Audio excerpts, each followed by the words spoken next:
मित्रांनो, हे आहे सरपण. तर ह्याला काही ठिकाणी जळण फाटा म्हणतात.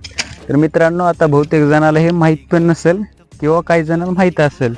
मित्रांनो, पूर्वी आपल्या घरातील जे स्वयंपाकघर असायचं तर ते या जळण फाट्यावर किंवा या सरपणावरच आपलं सगळं भाजी असो किंवा भाकरी असो किंवा सकाळी आपल्याला आंघोळ करण्यासाठी पाणी तापवणं असो, हे सर्व याच्यावरच चालत होतं. तर मित्रांनो, आता डिजिटल जगात आता गॅस आलेला आहे किंवा लाईटचे साधन आलेले आहेत.